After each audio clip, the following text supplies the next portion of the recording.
What's going on, everybody? Let's talk about the UFC Denver card that happened last night. Now, it ended up being a pretty entertaining card with a lot of cool finishes, and I usually make this recap video the night of, but I was at the beach all day yesterday. I got super burnt, messed up, and I went straight to my cousin's house after to watch the rest of the fights, and by the time I got home, it was like 2 a.m., so I went to bed because I was exhausted. So I decided I'm still going to make the recap video now. I didn't get to see every single fight. Reason being is I was at the beach late. My phone died. It was a huge mess. But anyway, I'm going to recap everything that I do know of and that I heard of from the fights that I didn't end up seeing. And we're going to go over how I did on picks. Now, one of the fights did end up being voided, which I will talk about once we get there. But I went 5-6 on picks. I knew this UFC Denver card was going to be a mess. But this is the first time in a while that I ended up going negative on my picks. Not a good weekend, but I did kind of expect this to kind of happen on a card like UFC Denver. So it's all good. We're going to go talk about the fights now. We're going to bounce back next week. Regardless, make sure to hit that like button. Subscribe if you're new. Comment down below your thoughts. I always love hearing from you guys. First off was the most recent and most short notice fight on the Denver card. It was Evan Elder going up against Darius Flowers. Now, Evan Elder did fantastic. Darius Flowers was very kick heavy in that first round. From what I remember, there was a lot of back and forth. Evan Elder was looking faster. He was looking sharper. Then in that second round, it just seemed like Flowers, the altitude was getting to him. Evan Elder ended up getting him onto the ground and then locked up a arm triangle choke. Fantastic win for Elder. I'm happy for him. He took this on short notice. I'm pretty sure up a weight class as well. Typically, these guys fight at 155, so kudos to them both for pulling this off and getting this fight assembled over a 4-day span. So I'm excited to see Evan Elder back in there. Seems like he has that exciting, fan-friendly style, and he didn't really take much damage in this fight. So get him back in there. The guy, the promo he cut at the end during his fight interview was awesome. He's here to break necks and cash checks, so book him another fight ASAP. We ended up going with Evan Elder, and we got that. We started off the night on a W. Next up was, it didn't end up being in this order. Who was next? Oh, lordy lord. We're going to have to figure this one out. Uno secundo. Dun dun dun dun dun dun dun dun dun dun dun dun dun dun.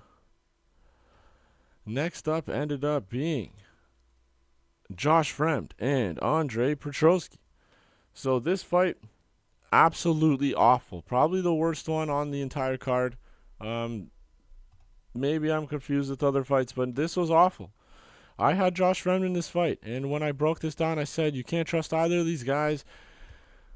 I don't know what's going to happen in this fight, but I truly thought that Josh Fremd would have good enough takedown defense to at least fight off the later takedowns, maybe in the second half of the fight. I knew Josh Fremd was going to be the better striker, and he showed that in the minimal amount of striking exchanges that there was. He used his length well. He popped out those jabs and those straights, but he really could not do anything about Andre Petroski's takedowns. Petroski just took him down, kept him there, and that was basically it. I'm pretty sure he solidified a takedown in each of the 3 rounds, and then Fremd couldn't get back up to his feet. There was a few scrambles, but ultimately Petroski just ended up remaining in top position. When it comes to these guys in the future, anybody that doesn't really have good takedowns, I'm probably going to pick Josh Fremd. Well, it depends, I guess. But for Petroski, if he's going up against somebody that has solid takedown defense, I'm never picking Petroski. The guy looked awful. Kudos for him for getting the win. Looked terrible. Just wrestled isn't, and I'm not saying about the wrestling is fine, but you're in a fight. Do some damage. Put in some work on the ground. Attack your opponent at least. This guy just basically laid and prayed for 3 rounds, and I understand cardio issues, this coming off of 2 losses. I get it. Can't be exciting all the time, I understand, but you're in a fight. Regardless, I'm not trying to be salty about making the wrong pick. Anything could have happened in this fight. I just personally thought Fremd was going to be able to shake off some of those takedown attempts by Petroski, but he was unable to. And that's okay, I guess. So, ended up getting this one wrong. Josh Fremd, terrible look on his part. Andre Petroski got the win, but also a terrible look. Now, next up was Luana Santos against Maria Agapova. Now, this was light work. The reason why she was one of the biggest favorites on the card, Luana Santos looked great in this fight. Ended up catching Agapova with like a two-punch combination that put Agapova on the ground, but it wasn't really like a knockdown. It was more, I think, just catching her at the right time where she was off balance or something like that. Regardless, got her down with a couple of strikes. And I think on her way up, that Santos ended up getting her back onto the ground with a judo throw, judo flip, whatever you want to call it. Got her to the ground and eventually snuck in that rear naked choke and got the win. First round finish for her. That was fantastic. She's looking to be a pretty good young prospect in this women's flyweight division, and I'm excited to see her back in the octagon. Next up is Montel Jackson against Amon Blackshear. Montel Jackson knocks out Blackshear in 19 seconds. We had Montel Jackson in this fight. We had Luana Santos as well. I didn't mention that. But we had Montel Jackson in this fight. I did not, and I don't think anybody expected this outcome. There was a few people that were on the Jackson side, a few people on the Blackshear side, but I think the unanimous consensus was that this was going to be a 15-minute hard-fought fight on both ends, and it was probably going to be more of like a split decision kind of fight because both these guys, very good fighters, both well-rounded.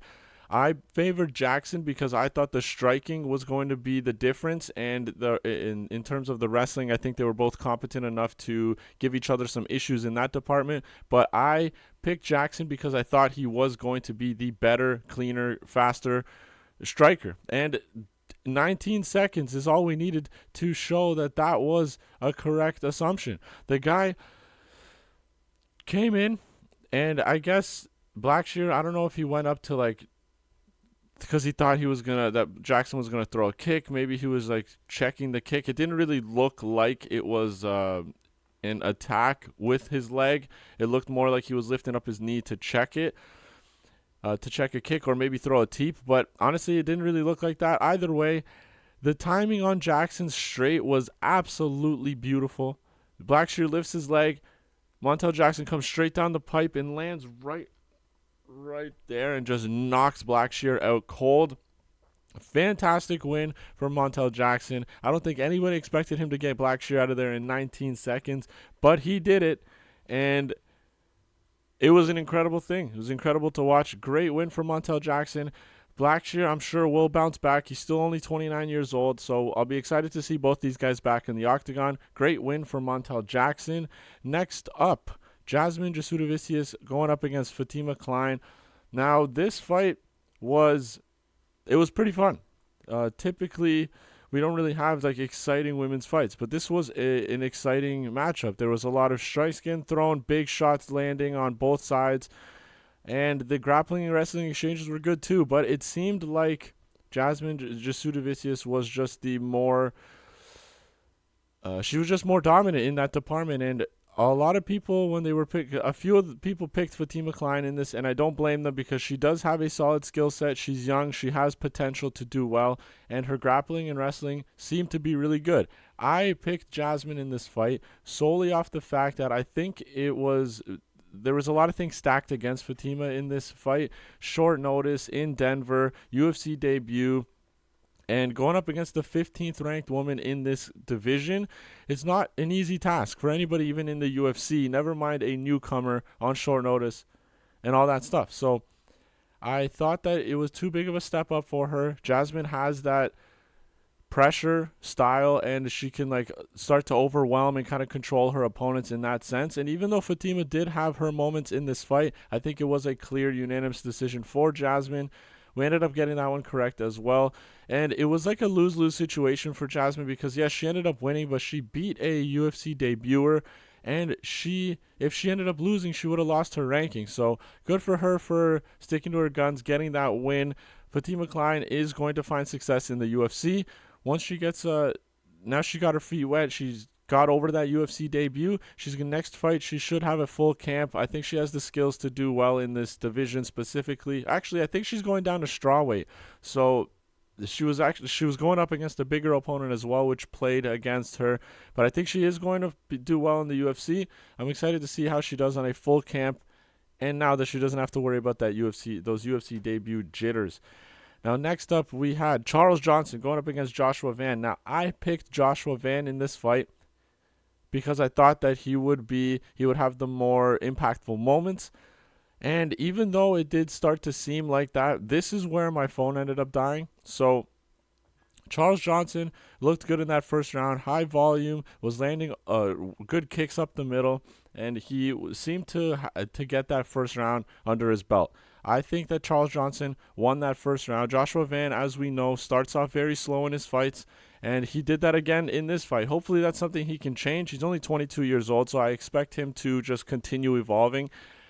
But I thought he was going to have the more impactful shots as the fight went on. Now, getting into that second round, that ended up being the case. He started picking up the volume. He started finding Charles Johnson at the end of his strikes, and it looked like he was going to start running away with the fight. I'm not going to lie. That's how the second round ended up going for me. So personally, from what I watched, it was 1-1 going into the third. My phone died after that second round, and then when I ended up charging it later on, I don't know how much time had elapsed, but I go to see that Joshua Van got finished in the third round in like 20 or 30 seconds. I don't know what happened. I didn't see. Good for Charles Johnson for getting that finish over a tough young prospect. Charles Johnson taking this on short notice when he was the one that wasn't scheduled to fight last month. Great win for him. I don't think this loses any stock on the Joshua Van side because Charles Johnson is a wily vet who's a great striker and right in the wheelhouse of Joshua Van. So it's going to only help Van's career to get that experience under his belt. Like I said, he's only 22 years old, so I'm sure he's going to bounce back well. But I was shocked to see that Charles Johnson finished him in that third round. I'm going to find that finish and see just so I can get a proper understanding of what happened. But great win for Charles Johnson. Like I usually say in fun fights like this, I'm excited to see both these guys back in the octagon. Good win for Charles Johnson. I think he got a performance bonus as well. Well deserved. Good for him. Let's keep rolling through these fights. Nope. This is the next fight on the card. Cody Brundage and Abdulrazak Alhassan. I am never going to pick Brundage ever again in my life. Yes, it was a no contest, but this guy, his quit button this is how, if he was going in the fight with an actual quit button, it would be right under his hand.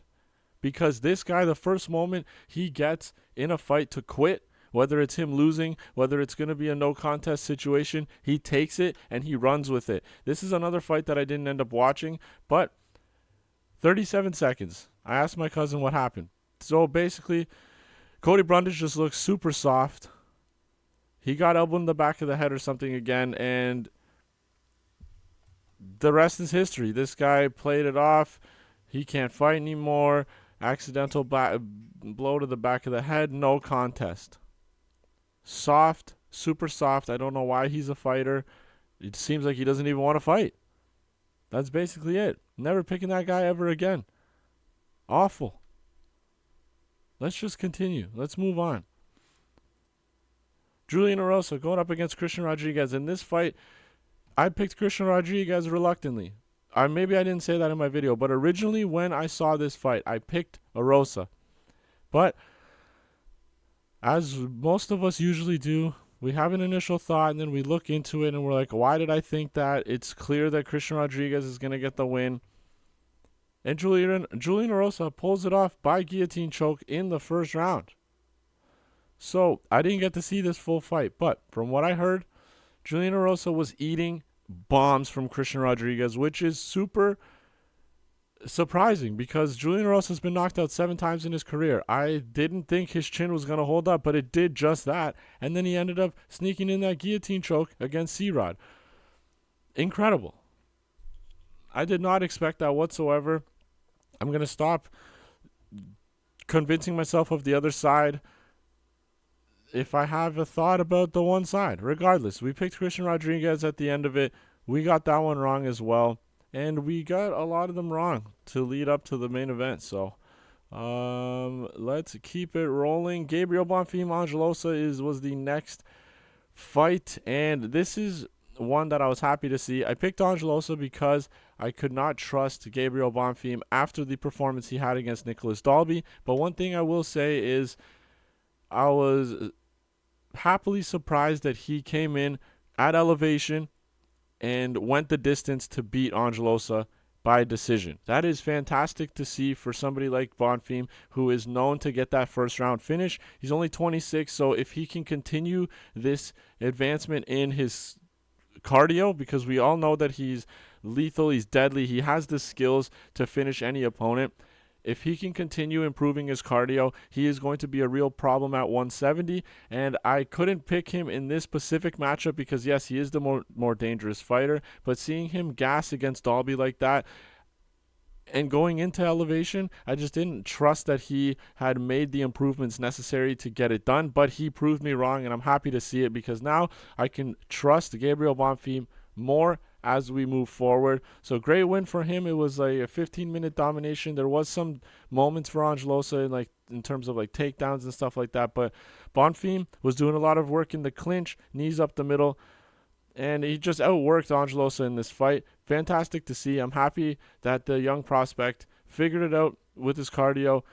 And like I said, I'm just excited that he did that. Hopefully he can continue to improve that portion of his game, and I'll be more and more confident every time he steps back into that octagon. Good win for Gabriel Bonfim. Another loss on the record for us for the night. Next up was not this fight. Because this is what happens when the order gets messed up. I go in thinking that it's the same from when I broke down the video because it's been a few days, and it's not. Where is it? There we go. Featured fight of the night, Drew Dober going up against Gene Silva. Drew Dober and Gene Silva, both warriors. I love Dober fights because they are always super exciting. The guy comes to fight. He goes to war, as he said in his post-fight interview. Goes to war, and that's what he doesn't expect anything less every time he steps in that octagon. Gene Silva fought 2 weeks ago at a smaller weight class at featherweight. Comes in on a week's notice to replace Dober's previous opponent, who I cannot recall at this moment. Makes 155, comes in and just puts on a show for us with Dober. They were both landing good. Solid shots, powerful shots on each other. Gene Silva just ended up doing a little bit more. This fight got stopped by third round doctor stoppage from a cut on Drew Dober's eyebrow. And that cut replaced his eyebrow. It was so thick you could close it with your whole finger. It was crazy. Gene Silva, it seems like he just holds the power of, of 10 men. The guy is incredible. He landed a spinning back elbow a couple of times in that fight, and I don't know if it was that specific elbow that ended up cutting Dober like that, but Gene Silva put it on Dober. After the second round, I looked at my cousin. I was like, it's just funny. I'm like, the judges obviously they look at visuals. They don't hear the commentary. They don't see the stats. They just go. But then Drew Dober, if you had to go and ask who you think just fought for 10 minutes, and you look at Dober and you look at Gene Silva, you would obviously pick Dober. The guy was a bloody mess. Gene Silva didn't have a bruise on him, nothing. But it wasn't because Drew Dober wasn't landing. It just, Gene Silva, I don't know. The guy's an animal. I've been a fan of his since the Contender Series, and I'm probably just going to continue picking him because the guy's a savage. Did a fantastic job. Ended up cutting Dober to the point where the fight needed to be stopped. So kudos to Dober for not being upset about it. He understood the circumstances, but the guy's an absolute stud. Comes in on the post-fight interview, just says he's going to heal up, come back, and go to war with someone else, and that's what they do. Gave his props to Gene Silva, and one thing I really love about Gene Silva is he is such a respectful fighter. In his post-fight interview, he also praised Dober, and the guy is just super emotional. I don't know if he's just really grateful to be in the position that he is in life, fighting to support his family. I don't know what it is, but guy's an emotional wreck. He cries before his fights, cries after the fights. And he's just, it's awesome, honestly. It is it's just an awesome thing. How could you not love Gene Silva? The guy gets another TKO finish.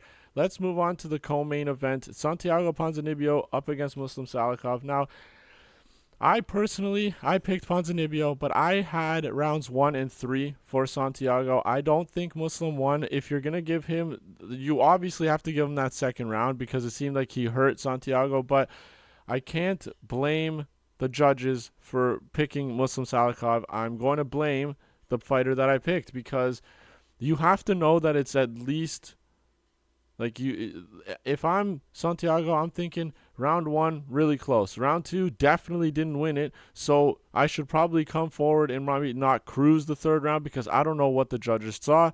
Regardless, he didn't do enough in that first round, clearly on 2 of the judges' scorecards. I had it for Ponzinibbio. I'm trying not to be biased when I pick a certain fighter, and then when I'm watching the fight, I don't like to. I like to have like a clear lens when I'm watching. You know, I personally thought Santiago won. I thought he won round 1 through just landing the better shots. Both of them landed the same amount, so I mean, like I said, that could have gone either way. Clearly, it went Muslim's way. Wasn't too crazy of a fight either. It was a 37 and a 40-year-old man fighting.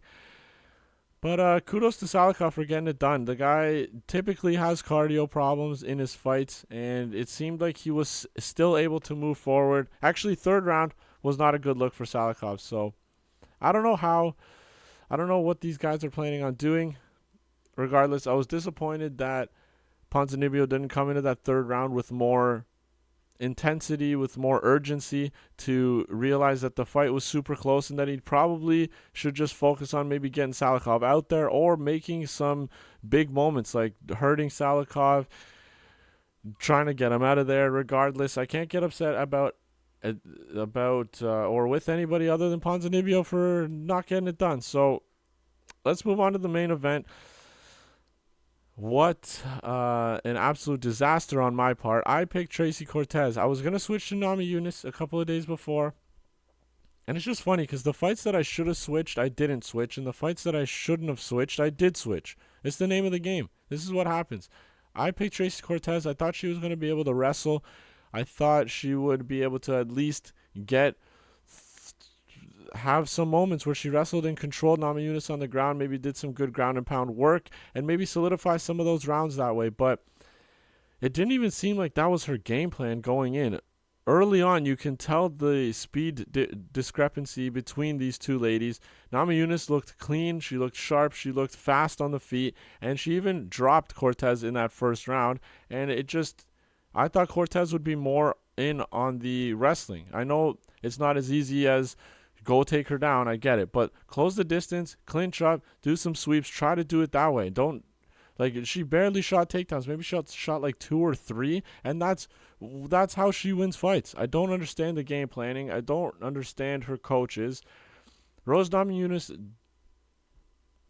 dominated this fight. I agree with a 49-46 scorecard. 48-47, don't know where that one judge got. I don't know where you found a second round in that fight to give to Tracy. I think Tracy won that 5th round with pressure, with volume. Namajunas looked, surprisingly, Namajunas that trains at elevation, in Denver specifically, who was already training to fight there, a 5-round fight as well.